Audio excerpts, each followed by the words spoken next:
Okay, so before I begin, just a couple of words of warning, I guess. One is that for a good chunk of the class, I will be screen sharing text for us to look at, and so when I'm screen sharing, I can't see this, Brady Bunch sort of square thing. So if you have a question or a comment or whatever, you stick up your hand, I won't be able to see you. So just sort of, I don't know, clear your throat or say, Rabbi, excuse me, or whatever, but make it be known in some other way than simply sticking up your hand, because, like I say, I won't be able to see you. The second thing is that when we get to the part where we make golems and then breathe the breath of life into them, I am not responsible for what these golems do afterwards. Okay, we're actually not going to do that. But so let me just a couple of words of introduction. I'm teaching this class primarily because I have in my other classes, I have on occasion referenced sort of really in passing various Kabbalistic ideas. I've also referenced them in sermons over the last few years, and people have asked me to teach this class, and I've resisted. And the primary reason that I've resisted teaching anything about Kabbalah is because I don't really know very much about it. And, when you are teaching something that you yourself don't know very well, there are pluses and minuses, right? The main minus, well, two, I guess. One would be that it's a lot harder to prepare than if you're teaching something that you really, know well, or at least think you know well. And the other is that there's a greater risk that I'll say something that is just like totally ridiculous, wrong, whatever. But the flip side is that teaching, and it should be an opportunity for you yourself to learn. So hopefully I have learned a little bit more about the subject and will continue to learn, but I don't fancy myself an expert in this subject at all. So I would say really more that we are learning together, as opposed to me, feeling that I'm teaching you anything. Um, and I also want to begin with a story that's sort of one of the great urban legends of the conservative movement, right? So the greatest contemporary or modern scholar of mysticism was a man by the name of Gershom Scholem, who was the professor of Jewish mysticism at the Hebrew University. And I want to stress that there's a difference between being a scholar of mysticism and being a mystic.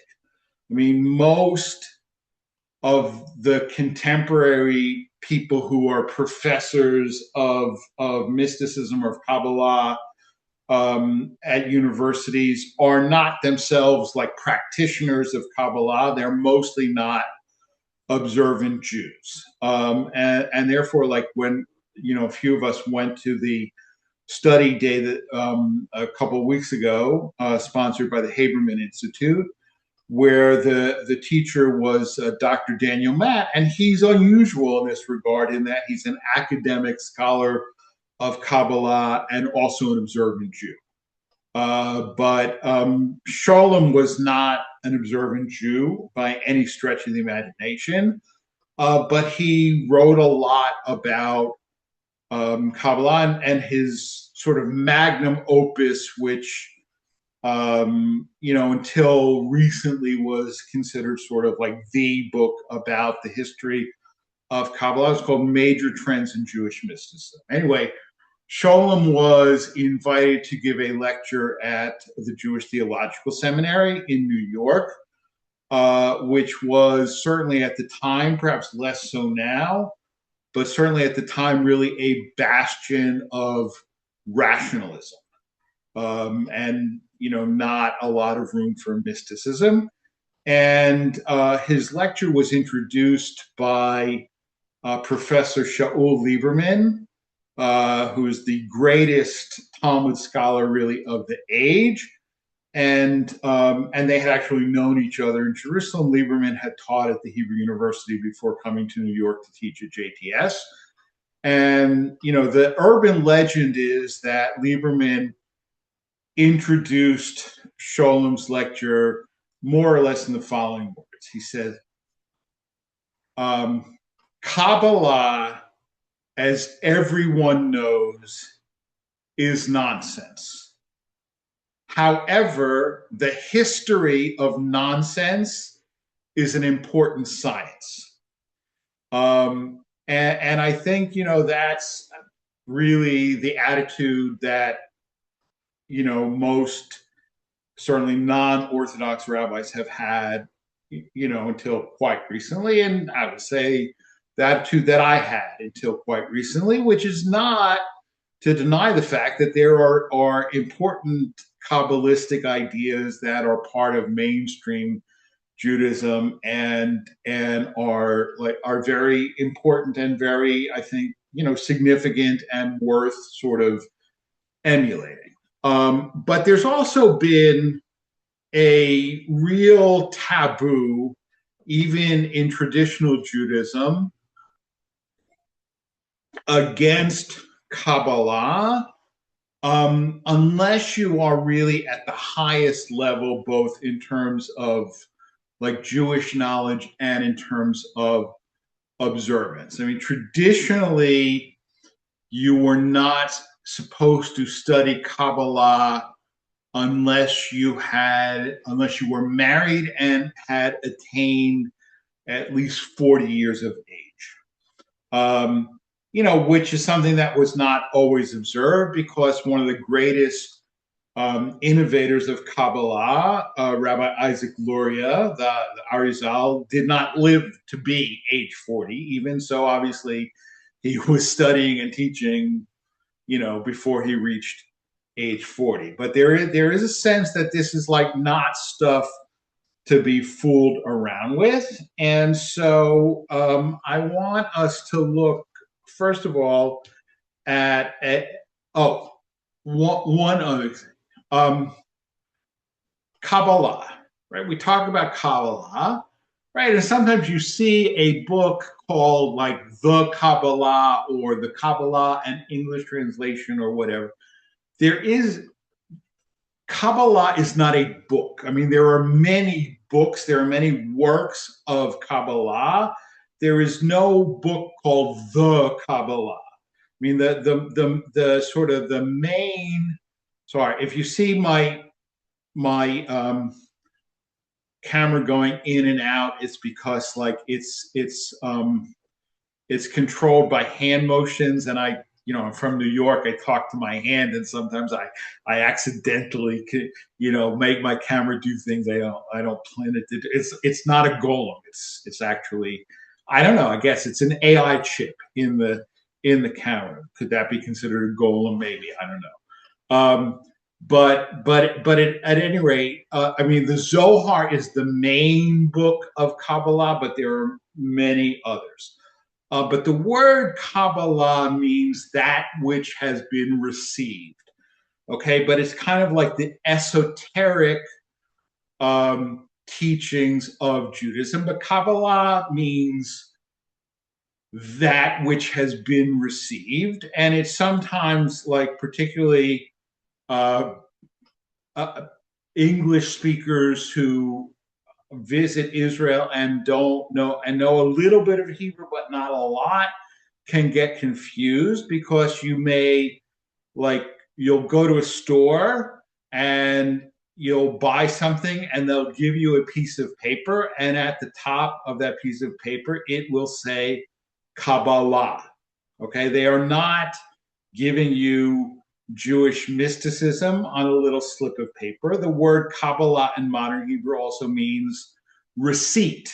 Okay, so if you go to a store and they give you a receipt, it is called a Kabbalah, because likabel means to receive. All right, so Kabbalah means that which has been received. Okay, so with that preface, let me share the first text that I want us to look at.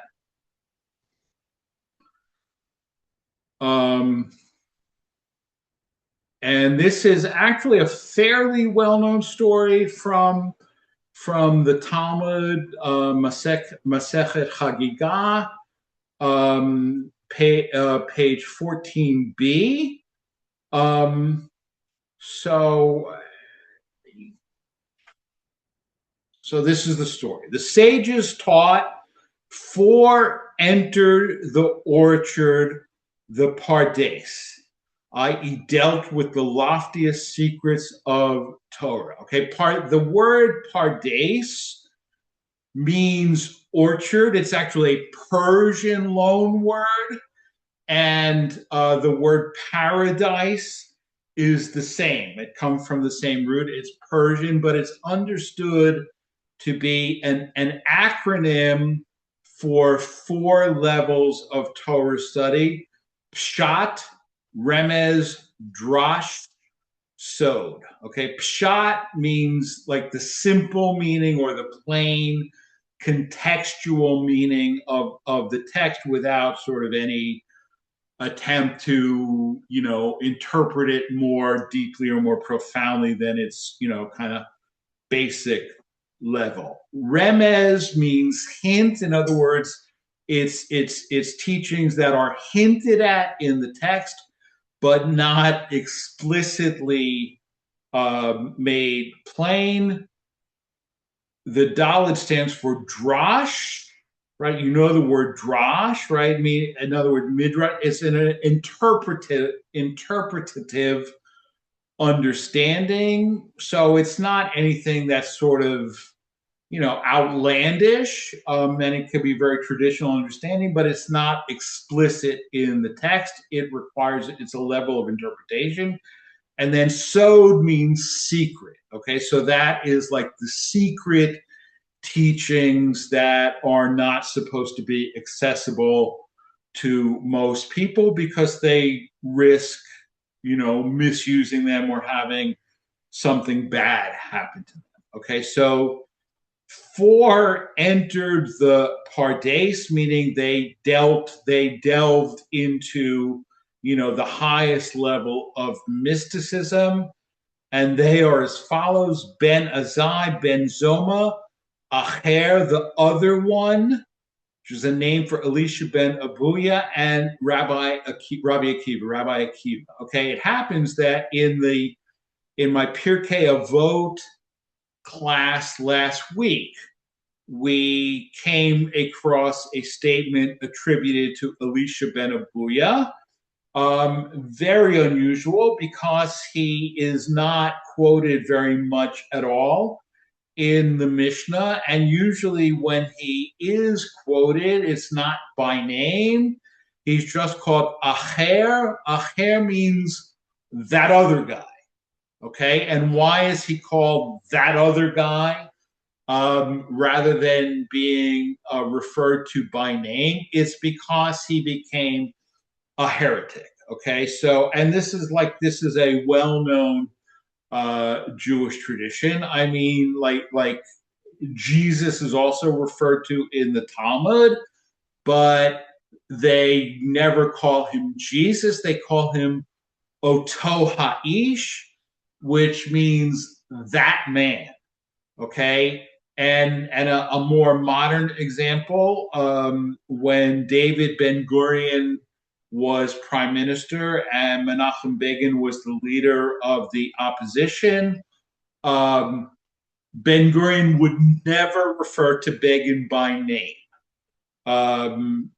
and if there was a debate and he had to, counter or refute or object to something that Begin had said, Ben Gurion would refer to that man sitting next to Knesset member Badr, okay, because Begin always sat next to a Knesset member named Menachem Badr, and he would refuse to mention Begin's name at all.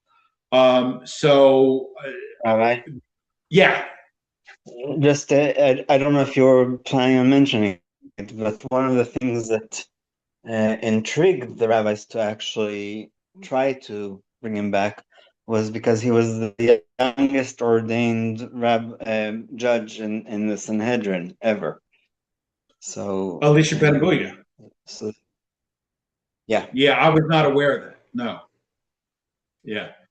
Um, but I'm in the last week I spoke about this novel by Milton Steinberg, As a Driven Leaf, which is about Elisha Ben Abuya, and it tries to explain why he became a heretic. I don't want to delve into it too much, Well, especially in Jewish day schools in Canada, it's studied as a must.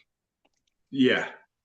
In the Jewish, I think high schools, like Or Chaim, Beis Yaakov, they study it as in 11th grade, I believe. Was it It's, As a yeah, Driven Leaf? Or great. yeah, Yeah, it's a great, great, great book. And he, of course, he absolutely. used literature.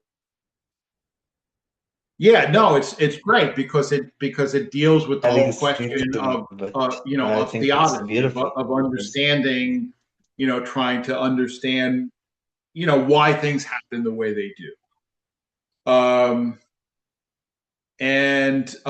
right, so then the fourth was Rabbi Akiva, and Rabbi Akiva said to them, when you get to the pure marble stones, do not say water, water, because it is taught, he who speaks falsehood shall not be established before my eyes. Okay, now this is a little bit hard to understand, but water probably means not like H2O, but right is called like the fountain of living waters, right? I mean, we actually, one of the churches that we rent to is called Fuente de Agua Viva, which means exactly that, the fountain of living waters, but it's a Hebrew phrase, Makor Mayim Hayim.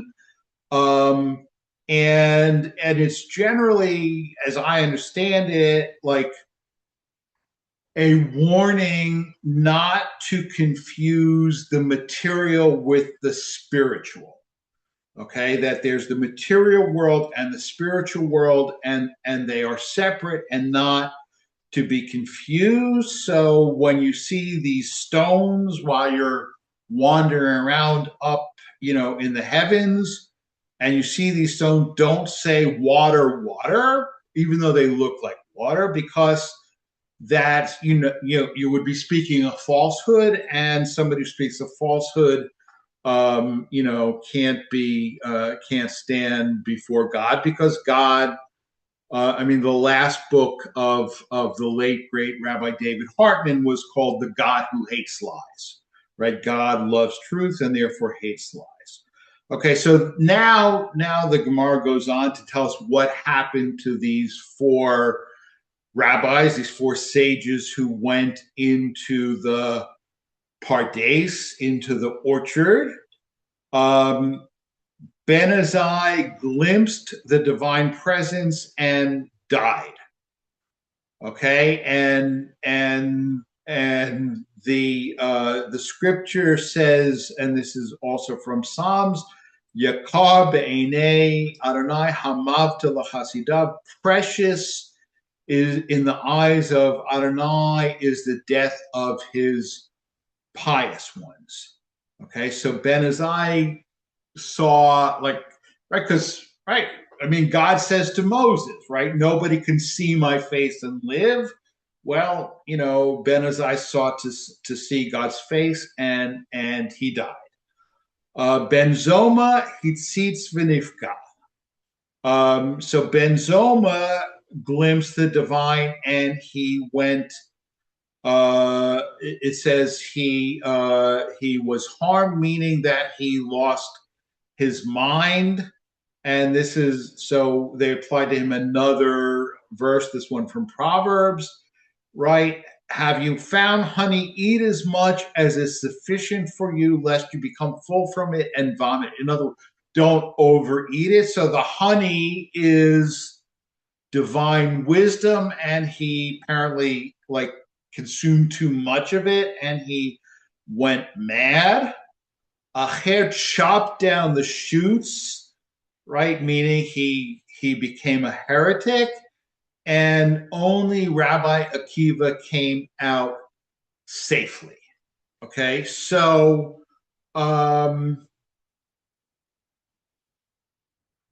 question. So what does this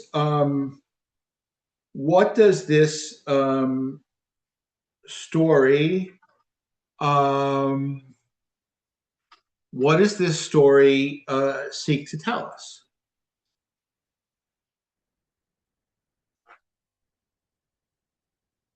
Anyone?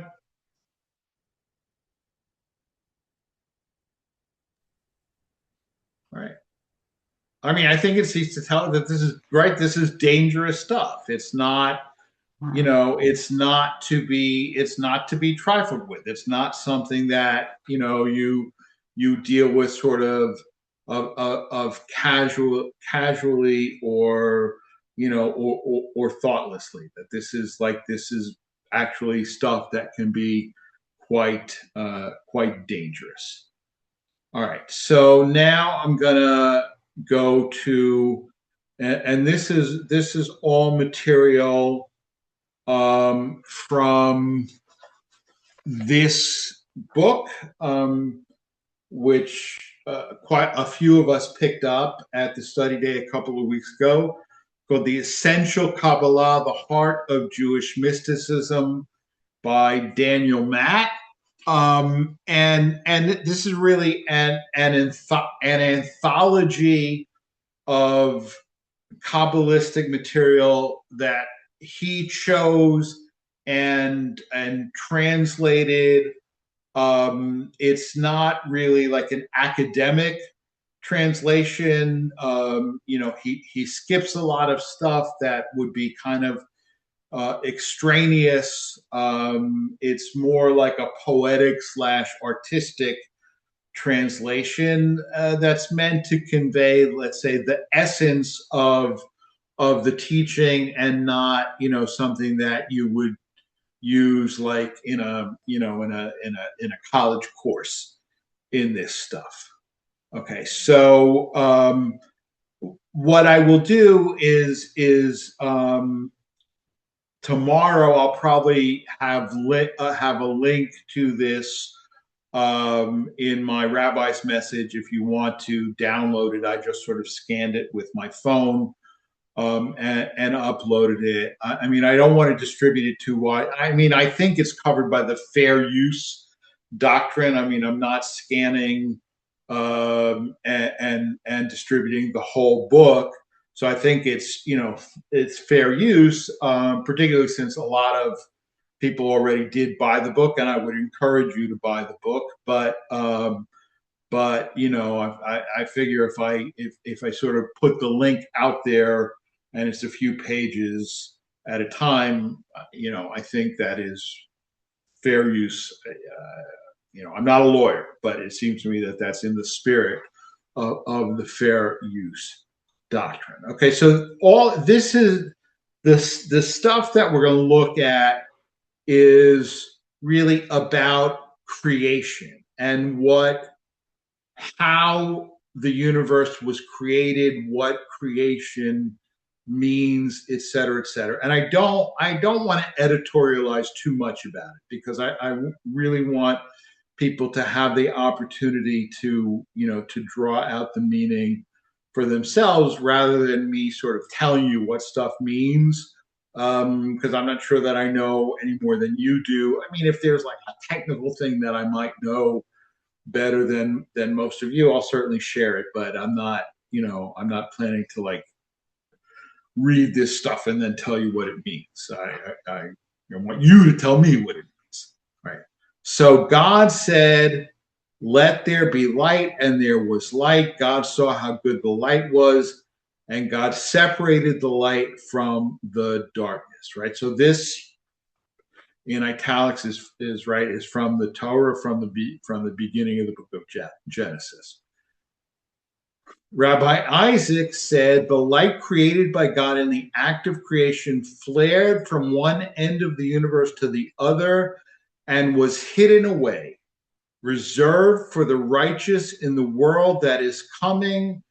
As it is written, light is sown for the righteous, right? Or Zarua Lat Sadiq. Rabbi, do you mean to be Rabbi? screen sharing? Yeah. I'm not. No. Oh, okay. Hold on. Hold on. I thought I was. I'm sorry.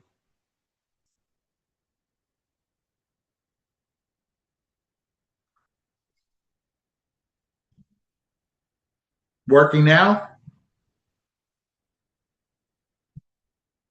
Can you see it now? I mean, not now because I took it down. But yes. Okay. I'm sorry. Yes.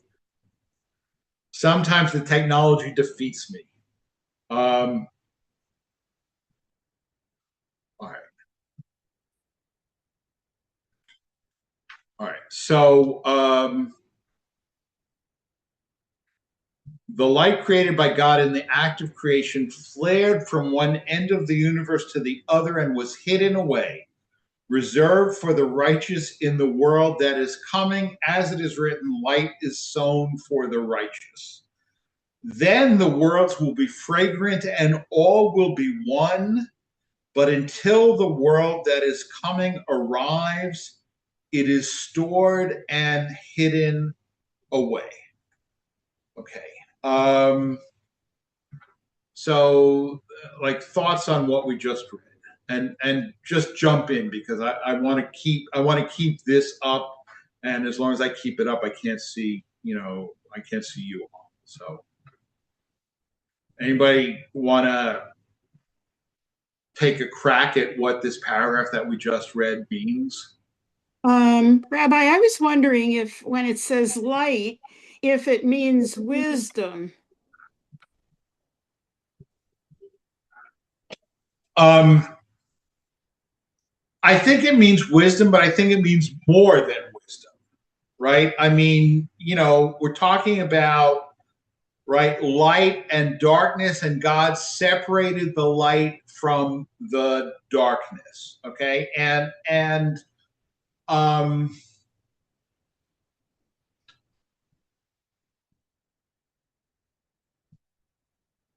look, one of the things that the Talmud, particularly the Babylonian Talmud, is sometimes like struggling against is this idea of dualism, right? Because the Babylonian Talmud was written in Babylonia, right? The main religion of Babylonia pre-Islam was what? Zoroastrianism, right? And Zoroastrianism was a dualistic religion, right? I mean, again, I'm far from an expert on Zoroastrianism, and I have heard, educated Western Zoroastrians who would say that everything that I'm about to say is like completely false.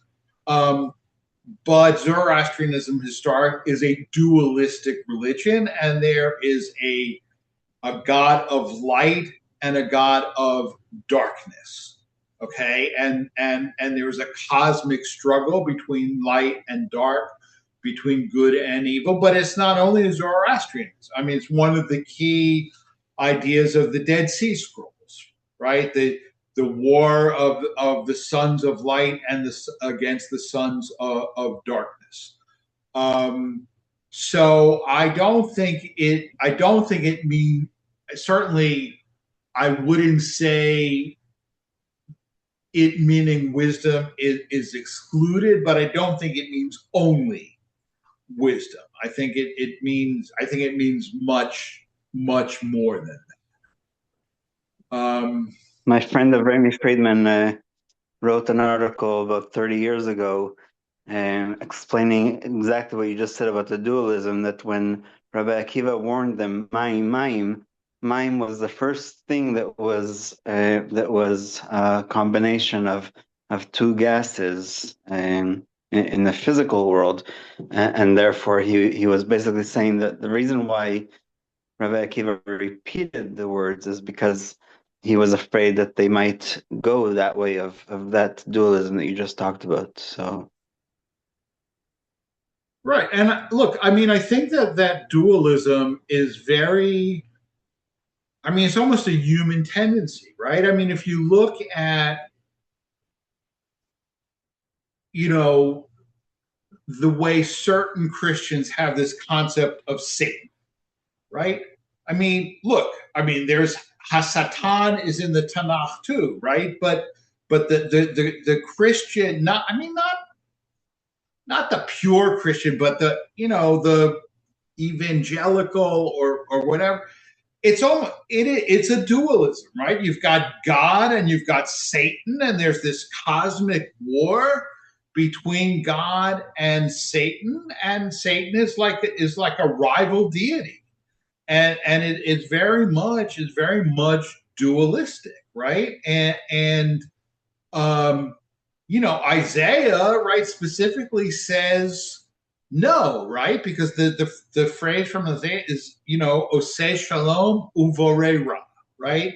That God is the maker of peace and creator of evil, right? But the Siddur doesn't like that, right? So instead of saying Oseh Shalom Uvore Ra, it says Oseh Shalom Uvore Etakol, right? Who makes peace and creates everything. Now you could say, like, among the everything is evil, right? But Isaiah wants to say, no, there are not two gods, there's one God. And not to just, the good stuff, that's God, but the evil, that's comes from somewhere else. Isaiah said no. So, but there is definitely a temptation to view the world in these dualistic terms. Okay, so Rabbi Judah responded, if the light were completely hidden, the world would not exist for even a moment. Rather, it is hidden and sown like a seed that gives birth to seeds and fruit. Thereby, the world is sustained. Every single day, a ray of that light shines into the world, keeping everything alive. With that ray, God feeds the world. Okay, so Rabbi Isaac says, right, all of that light that was created by God with creation, that's hidden away, right? It's stored for the righteous, it's hidden away, and it will be released in the world that is to come, right? Whether that means, in the afterlife or in the Messianic era. But Rabbi Judah says, no, it can't be completely hidden away, because then the world couldn't even exist, right? The world needs that light in order to exist, but it's hidden and it's sown like a seed, right? And I mentioned, so let me say that one of the ideas that I mentioned that sort of prompted people to ask me to teach something about Kabbalah is this idea of the klipot, okay? And we're going to get to that more, probably not tonight, although it's in the material that I prepared for tonight. But when the universe was created, there was essentially a big bang, and that light was shattered and spread everywhere, and then it became encased in klipot, like husks, right? Just like a seed, right? In the seed, there's the part that germinates, right? But it's encapsulated in a husk, right? And that husk actually protects the seed, right? Or the the shell of an egg that protects the embryonic bird, right? But if the bird, and sometimes happens, right, that the baby bird can't break the shell and it dies, right? Or the seed can't break out of the husk and it can't germinate and it dies, right? So this light is encapsulated in the husks, and so essentially, and that these are fragments of divinity, and that God is separated from God's self, right? I mean, just like humans are alienated, God is also alienated. God is separated from God's self, and that when a Jew performs a mitzvah, the sparks are released and they can reunite with the Godhead, right? And when enough of those sparks are released, that's when the world that is to come will come, right? And so and that is a a sort of like classic Kabbalistic idea that reaches, I think, its peak in the Kabbalah of Isaac Luria, of the Kabbalah of Safed of Tzfat in Eretz Israel, in the 1500s. But it is the idea that motivates Chabad, right? And that's why, like, they will say to you, well, I don't really want to. I can't commit to lighting candles every Shabbat. Just do it once, right? I can't commit to putting on tefillin 6 days a week. Just do it once, right? Why? Because when a Jew performs a mitzvah, it releases the sparks, right? Their goal is to get as many. Their goal is quite literally to bring the Messiah. Right? And they don't make any bones about it. And how do we bring the Messiah? When we do mitzvot, we release the sparks, and when enough sparks are released, and nobody knows, right? Nobody knows like when that tipping point will be reached, but the more the better. And that's the idea that really motivates Chabad, and it is what keeps them faithful and active and enthusiastic under sometimes very, difficult and challenging conditions. But that's the idea that is at play in what we just saw and in what we will see, this week, and I'm gonna say 2 weeks from now for sure. Okay. But right, so to go on, everywhere that Torah is studied at night, one thread-thin ray appears from that hidden light and flows down upon those absorbed in her. Since the first day, the light has never been fully revealed, but it is vital to the world, renewing each day the act of creation.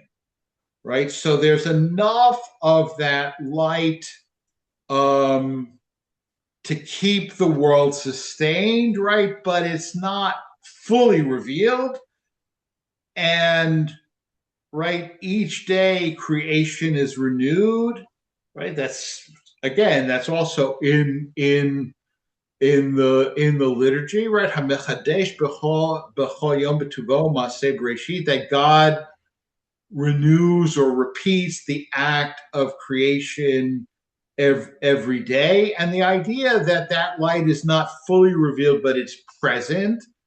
I mean, I was listening to, I doubt that either Bruce Springsteen or James Baldwin were, are Kabbalists, right? But Springsteen was saying a talk that he gives at his concerts now. He said, and he says he's quoting James Baldwin. I'm not familiar with the original quote, but he says, there is not as much humanity in the world as we would like, but there is enough, right? And I think you have to believe that. You have to believe that, or you go crazy, right? I mean, that as much as there is evil in the world, there's also goodness in the world, right? There is also goodness in the world, and sometimes we really have to search very hard for it, but the goodness is present, right? And I think that's the same idea as Rabbi Judah says, right? Since that first day, the light has never been fully revealed, but it is vital to the world, right? And that's what keeps the world existing. Okay. Rabbi? Yeah. Why do you think the emphasis is on study of Torah at night? Because night is the realm of darkness. Okay. Right? It's the realm of darkness. And so The light provides a contrast. What? The light provides a contrast. The light. Yeah, I mean it exactly. It provides light in the darkness, right? I mean, you can turn on your flashlight in the day.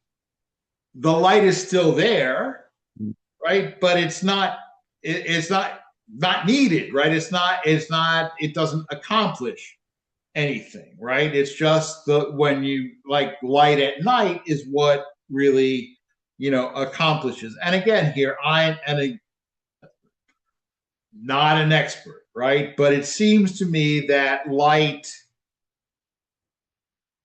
that night is as much metaphorical as literal, right? Because we're talking about these warring principles, right? So, right, just like Hillel says, right, in a place where there are no men, strive to be a man, right? Or the discussion when it says Noah was a righteous man in his generation, right? That the context is what's important, right? I mean, it's if you are adding light to the daytime, nice, right? But when you're adding light to the nighttime, then you are conquering the principle of darkness. And I think that's what it means. I mean, in other words, things are simultaneously literal and metaphorical, I think, in these texts, right? And that's what makes them challenging, right? Because you never know. I mean, is he talking literally or is he talking metaphorically?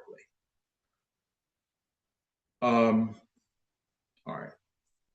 So when powerful light is concealed and clothed in a garment, it is revealed. Though concealed, the light is actually revealed, for were it not concealed, it could not be revealed. Right? So that's interesting, right? The concealment is simultaneously the revelation, right? Because otherwise you couldn't, the light would be so overwhelming that you couldn't look at it at all, right? This is like wishing to gaze at the dazzling sun. Its dazzle conceals it, for you cannot look at its overwhelming brilliance. Yet when you conceal it, looking at it through screens, you can see and not be harmed. so it is with emanation. By concealing and clothing itself, it reveals itself, right? And again, I mean, if you like by analogy in the physical world, right? I mean, what is it that allows you to look at the sun, right? Sunglasses, right? The darkness that is applied to your glasses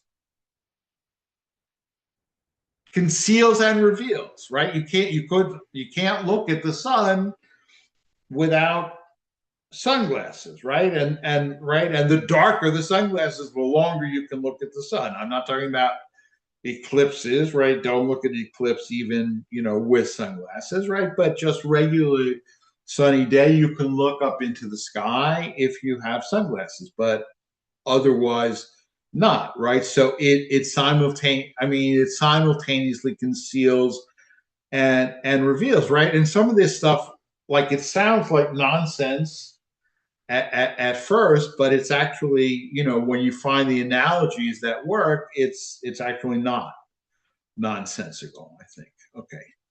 So with the appearance of the light, the universe expanded. With the concealment of the light, the things that exist were created in all their variety. This is the secret of the act of creation. One who understands will understand, right? The Hebrew phrase for that is hamevin yavin, right? And very common in even modern Hebrew, which someone says to you, hamevin yavin, meaning what I'm talking about, right? You know what I'm talking about, so I don't have to even say it, right? But it's the concealment, right? So the appearance of the light, the universe expanded, and then the concealment of the light, that things that exist were created, right? I mean, this is what's known as in Kabbalistic Tzimtzum. Tzimtzum means like self-limitation, right? Because I mean, you have this statement in Isaiah, right? And we have it it's in the Kedusha, right? Kadosh, Kadosh, Kadosh, Adonai Tzvaot, right? Holy, holy, always the Lord of Ghosts. Malo chol haaretz kivodo. The whole earth is full of His glory, right? Meaning, at least I don't know that that's what Isaiah means, but that's what is understood in the Kabbalah, right? That originally, if the whole earth was full of God's glory, right, then there's not room for anything else, right? Just like, right, you have a bathtub that is full of water, right? And you can't put anything else in the bath. There's no room for it because the whole bathtub is full of water, right? So if you want to put anything else in the bathtub, right, you either have to drain out some of the water, right? Or else if you put something in the bathtub's gonna overflow, right? But where's the water gonna go, right? So that originally the universe and God were coextensive, right? There is nothing else in the universe but God. There is no room in the universe for anything but God. And so if God wanted other things to exist, then God had to self-contract, right? God had to self-contract in order to make room for everything else that exists, right? And that is called tzimtzum, self-contraction, right? But it's an important idea. I mean, it is used in Jewish teaching, educational theory, etc., very metaphorically, right? In other words, how do a teacher, right? A teacher, in order to be a successful teacher, has to use tzimtzum, right? I mean, if you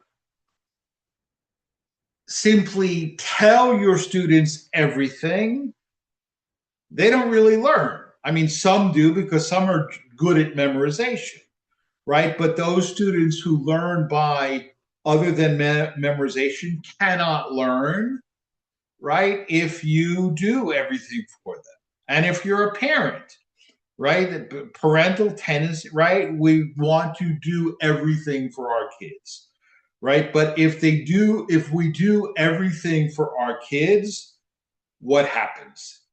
They remain kids forever, right? I mean, John, I see you shaking your head. So, right? I mean, you have to let them do stuff on their own that sometimes they fail, right? Sometimes they fail, but if you don't let them fail, they do not learn, right? And that is true of everything. I mean, if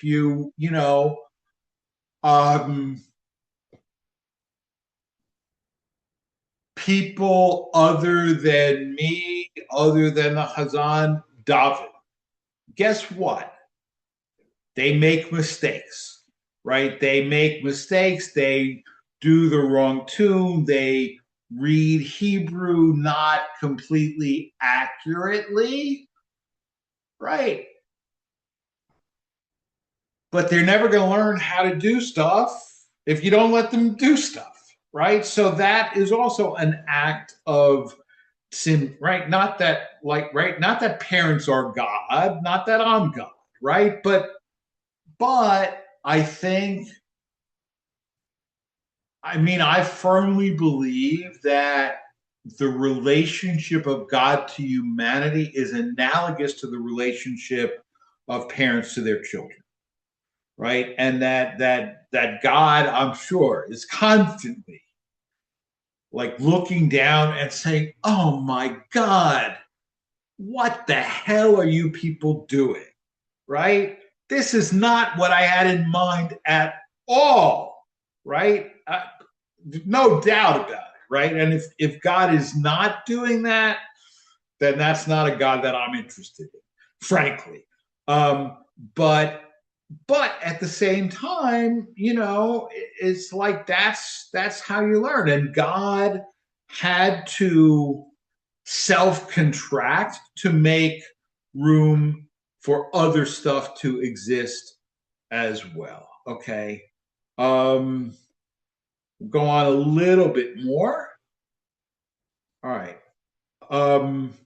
And this is another analogy, right? When a glass blower wants to produce glassware, he takes an iron blowpipe hollow as a reed from one end to the other and dips it into molten glass in a crucible.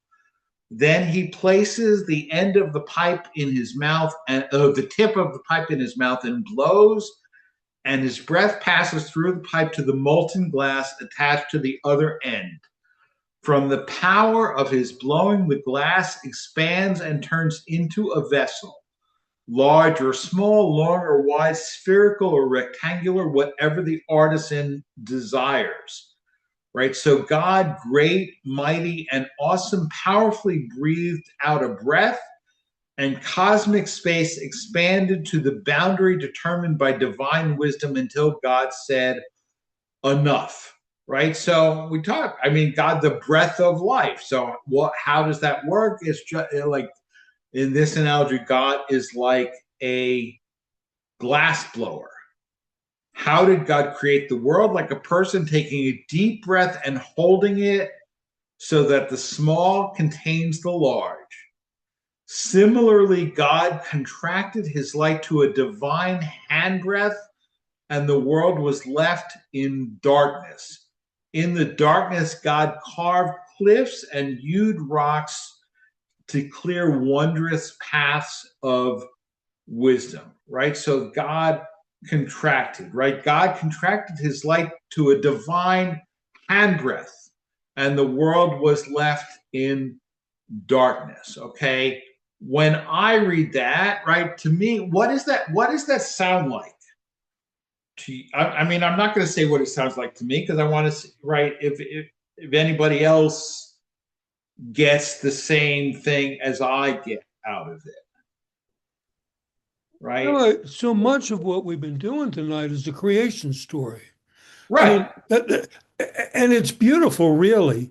It's not a lot of what we and what we heard the other week and talked about tonight. What you're taught to Sue is absolutely correct. Light is more than just wisdom or knowledge. It's all of that. It's to be able to tell the good. It's to be able to see. It's to be able to create, to grow things so that things could take root. It's the life force. And we had the glass blower analogy is a beautiful way to say it. It's reminiscent, really, of what we have in some of the prayers at the high holidays. When you try what they try to do, because God is referred to as the infinite, and human beings really don't grasp the infinite, at least no human being that I've met. So this is really beautiful poetic stuff, and it's a wonderful creation story, and it's food for thought for a creation story.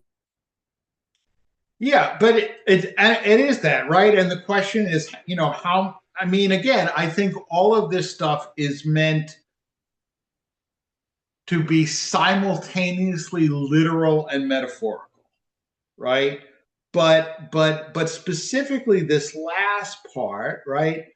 God contracted his light to a divine handbreadth, and the world was left in darkness. And in the darkness, God carved cliffs and hewed rocks to clear wondrous paths of wisdom. Okay, Rabbi, yeah. Isn't it true that there's also a story about how when God contracted him herself, that's when evil entered the world as well?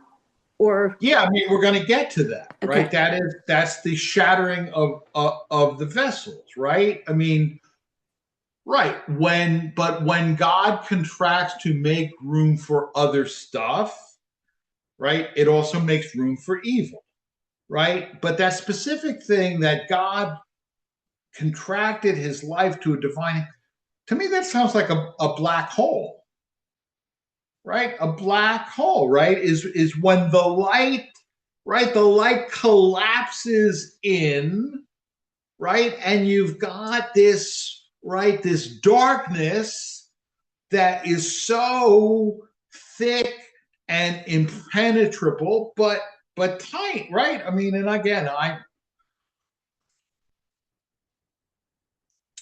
physics is, or an astrophysics is one of the many subjects that I know nothing about. But it sounds to me like a black hole, right? That the Lurianic Kabbalah anticipated the Big Bang, anticipated black holes, and is entirely consistent with that, right? So I think it definitely, like, to me, again, and I'm sure that there are people, in our community who be able to tell me that, Rabbi, that's exactly right, or Rabbi, you're nuts, right? But to me, this sounds exactly like a black hole, right? That the God contracted his light to a divine handbreadth, and the world was left in darkness, right? And it's the darkness that allows for creation, right? Because in a world purely of light, then there's no room for anything else. And if there's no room for anything else, there's no room for creation, right? So, you know, and this is the great tragedy, right? This is the great, I mean, and it is tragedy, right? I mean, you know, if you don't want to feel sadness, don't love, right? I mean, you know, you love is wonderful, but love also creates sadness, right? And you know that, I mean, you know, maybe comes from being a rabbi, right? But you know, I mean, as we were getting married and Kelly was coming up to the chuppah, right? I was asking myself, you know, is she gonna sit shiva for me, or am I gonna sit shiva for her, right? Because that's gonna happen, right? And you know, I mean, on a lesser but no less real level, right? I mean, you get a dog or you get a cat, and right, you know that 5, 10, 15 years down the road, right, you're going to be devastated, right? And if you don't want that devastation, don't get a dog or a cat, you know, get a sea monkey instead. I mean, you know, that's the reality is that, and I don't have to go on because I know that many people here have experienced this far worse than me, right? But if you, right, the price that we pay for love is tremendous sadness. And that's just the way that the world is. And if you don't want to risk sadness, then don't love, right? And when God vacated space so that creation could exist, evil can also exist, right? So I mean, again, like I said, it's a metaphor and it's not a metaphor at the same time. So I will, again, I would, you know, encourage you. I would encourage you to, if you don't have um, Dr. Matt's book, to get it. But I will, you know, in the tomorrow's email, there will be a link to the scan that I made, as well as a link to the Hagigah, which is on Svaria, so that's already public domain. All right, and so well, so a week from tonight is the first night of Shavuot, during which it is traditional to, and that's also this what they call the tikkun, where tradition, you know, people, it would say traditionally. I mean, this really only started in Sfat in the 1500s. Of staying up all night to study Torah, and by all night we mean now till, like, you know, I don't know, 9 o'clock or so. But it is a Kabbalistic idea, and the reason, I mean, let me throw this out there. Why is it traditional on the first night of Shavuot to stay up all night and study Torah?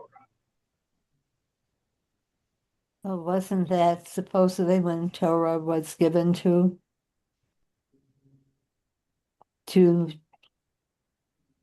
us? No, it was given in the morning, I It was believe. given in the morning, but you had to stay up all night. But why?